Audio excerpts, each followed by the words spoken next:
Yo, what's good, YouTube? I ain't gonna lie. Today, I ain't got too much yapping to do. I want to dive straight into it. A few days ago, decided to make a decision to stop letting money leak out of my account. And what I mean by that is basically all them $20 visits you spending going to the store, like to the gas station and to McDonald's, or you know what I'm saying, to go eat some food. If you think about it, $20 a day is $600 a month. So just imagine if you was to stop spending $20 every single day on little stuff that you don't need, like the snacks or eating out. So what I did was, I ain't gonna lie, I bought $30 worth of ramen noodles, bro. $30 worth. And I'm not saying I'm finna straight eat ramen noodles all day, every day. But what I'm doing is basically, I did that so I could have something at home that'll last me, like, to snack on in between, like, you know what I'm saying, meals. And then on top of that, cooking at home as well. Well, my wife is cooking for me, but homemade meals plus the noodles is gonna help me stop spending so much money on food. Because honestly, I could literally save an entire car note on food, which is insane. So that's one thing I want to see if y'all can do with me, is just like try to get your food addiction under control. Because I'll be honest with you, when it comes to this, spending $600 plus a month on food is an addiction. It really don't take all that to survive. You just have an addiction to the taste of fast food and the fact that you don't have to cook or wash dishes behind it.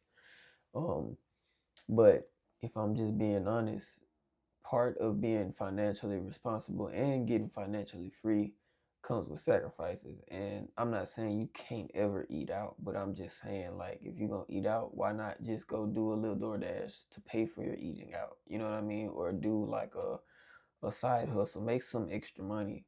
So that way, the money that you're getting from your actual job, you can use that to pay off debt and stuff like that. But then, like, whatever you want to, splurge on yourself, you can get that money from somewhere outside of your 9 to 5. That way, all of your checks have a identity, right? And that leads me into my second point. Make your paychecks have an identity. Anything that has an identity has a purpose. So with that being said, let your money have a purpose. Like I just gave an example, my money from my job is to be used to pay off debt.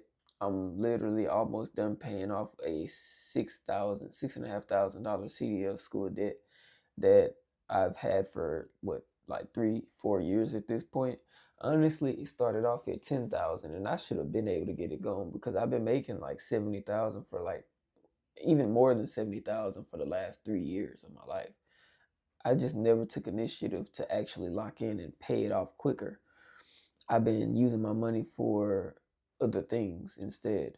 But now that I'm locked in, it's only been like, I want to say 3 months, and I've already almost completely annihilated that CDL school. So I've paid uh, no, about 5,000. No, actually, I've paid about 6,000 and some change into that CDL school. I only owe, um, I'm glad to say that I only have to spend about one more paycheck paying off CDL school, and then I'll have it completely gone. So this week I'm paying off CDL school. So that is something that you guys need to literally look into. Just make your money have a DNA. And then outside of that, I just did 2 DoorDashes today.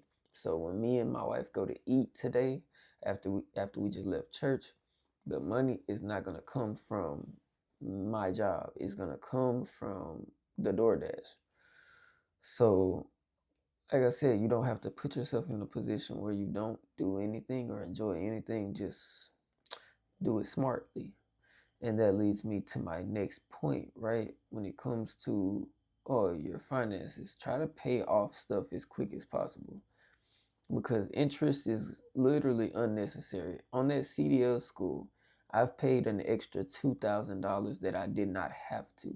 I could have that $2,000 in my pocket had I started paying it off sooner, earlier, right? So my advice to you, if you have any debt that has interest applied to it, put extra money on it, because when you put extra money towards it, it gets the principal down.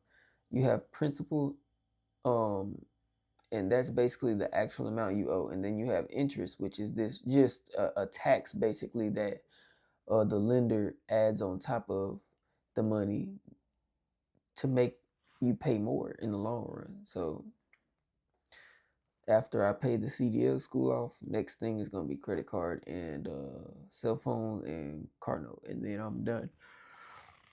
Uh, but yeah, that leads me into my next point as well, which is try to keep your monthly costs down. I've been a victim to this, not being disciplined and um adding more bills to my monthly expenses than I should. Like I bought Ray-Ban Metas last year that came at a monthly cost of like $60. And in my head at the time, it's like, well, I'm using them for YouTube, so I get it. But it's $60 a month that I could have. I could buy some food with that. Um, Also, what else? What else did I buy? Oh, I bought a PlayStation 5 at one point. I think it was 2 years ago I bought my PlayStation 5, but it was on a payment plan. That's money that I could have kept in my pocket. By not putting it on a payment plan. I could have saved some. Just buying it outright. What else? What else? What else? With the cell phone, I just upgraded to a 17 Pro Max like a few months ago, which I probably should have just waited until I could just buy the thing straight up because cell phone companies add about what $500 in interest for each phone. So it's like they really screwing you over with these upgrades. But once I pay this off, not upgrading for a few more years, of course. But um, like basically the whole point is just try to be disciplined and not add monthly expenses. And it's always a reason to justify it. Like, oh, I need this, I need that. And truth be told, if it ain't water, um, electricity, food, you don't actually, or clothes, you actually don't need it. Like realistically, you don't. You don't need a game. You don't need um shoes that like new shoe. Like you don't need that. Like you can walk around in slippers. You can go to Walmart and buy some cheap shoes. Honestly, you really don't need half the stuff you think you need. If I'm being honest, like even if I look around in my room, this bro, literally, I bought this to like so that I don't have to bend over and scrub the tub or scrub the toilet.